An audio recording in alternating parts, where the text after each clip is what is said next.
JP Bharat live, Bharat की बात JP के साथ। झारखंड मुक्ति मोर्चा के कार्यालय में प्रेस वार्ता का आयोजन किया गया। झामुमो के वरिष्ठ नेता और लिट्टीपाड़ा से विधायक हेमलाल मुर्मू ने सूर्या हांसदा को एक अपराधी बताया। उन्होंने कहा कि सूर्या हांसदा पर कई आपराधिक मामले दर्ज हैं और वह एक शार्प शूटर भी था।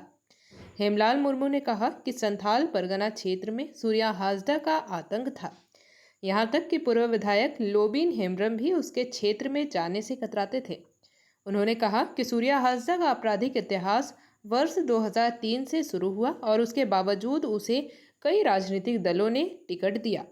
उन्होंने कहा कि पहले बाबूलाल मरांडी ने झारखंड विकास मोर्चा से उसे टिकट दिया, फिर भाजपा ने टिकट दिया और अब किसी ने टिकट नहीं दिया तो जयराम महतो ने उसे JLKM से टिकट दिया।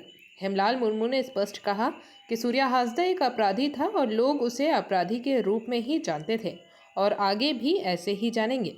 उन्होंने भाजपा पर आरोप लगाया कि वह सूर्या हांसदा के एनकाउंटर को एक आदिवासी प्लेकार्ड के रूप में खेल रही है। उन्होंने कहा कि अपराधी किसी भी जाति या धर्म का हो, वह अपराधी ही होता है।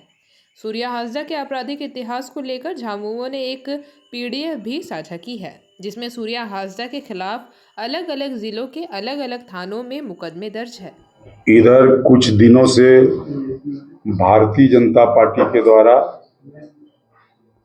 सूर्या हांसदा प्रकरण को बहुत ही महत्व दिया गया है और सूर्या हांसदा को एक मसीहा के रूप में प्रस्तुत किया जा रहा है। सूर्या हांसदा एक आदिवासी था, आदिवासी रहेगा, लेकिन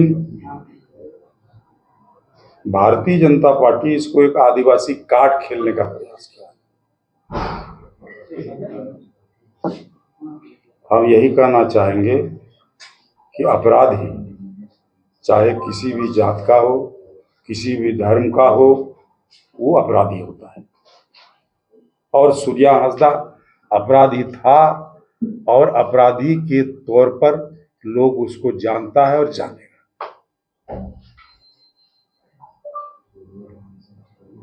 और चूंकि बार बार ही लोग इस इशू को उठाता है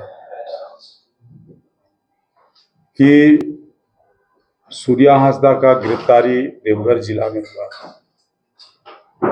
और एनकाउंटर गोड्डा जिला के ग्वारियर थाना क्षेत्र में हुआ, तो मैं भारतीय जनता पार्टी के साथियों से, आज खास करके प्रतिपक्ष के नेता बाबूलाल से पूछना चाहता हूं कि उनके सरकार में विकास दुबे का अरेस्टिंग कहां से हुआ था?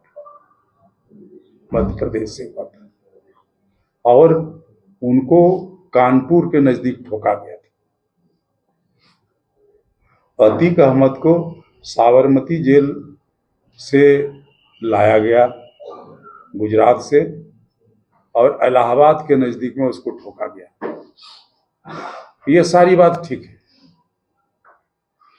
अब सवाल है कि भारतीय जनता पार्टी को कोई जमीन नहीं मिल रहा हो, इसलिए सूर्य नारायण जैसे लोगों को ये लोग एक बनाने का प्रयास किया। एक बहुत बड़ा लीडर था, सामाजिक कार्यकर्ता था, ऐसा कहीं कोई बात नहीं है। क्योंकि उनका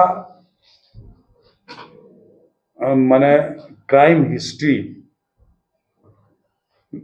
2003 से शुरू हो जाता है और 2003 में उसके गांव में प्रधानी की लड़ाई थी। इसका पिताजी प्रधान थे और प्रधानी का लड़ाई चल रहा था दूसरे आदिवासी से ही, क्लास्टिन किस्कू। उसका पहला मर्डर वो रेलवे कॉलोनी, झरना कॉलोनी बोलता है उसको, साहेबगंज में रेलवे में नौकरी करता था, उसको झरना कॉलोनी में उसको गोली मार करके उसकी हत्या कर दी गई। उसमें भी वो आरोपित है और आरोप संख्या है 91/2006। उसके बाद फिर गोड्डा जिला अंतर्गत बुआरीजोर ललमटिया थाना कांड, जिसमें सुनील टुड्डू नाम करके एक लड़का उस समय झारखंड मुक्ति मोर्चा का बुआरीजोर प्रखंड का अध्यक्ष हुआ करता था। धनकुंडा गांव में एक पीसीसी का सड़क लिया था, उसी का रंगदारी उसे मांगा गया और वो रंगदारी देने से इनकार कर गया। उसको ब्रॉड डे लाइट में ललमटिया चौक पर उसको गोली मारा गया और तब तक गोली मारा गया जब तक उसका श्वास समाप्त नहीं, खत्म नहीं हुआ। जेपी भारत लाइव, भारत की बात जेपी के साथ। वीडियो को लाइक करें, शेयर करें और चैनल को सब्सक्राइब करें।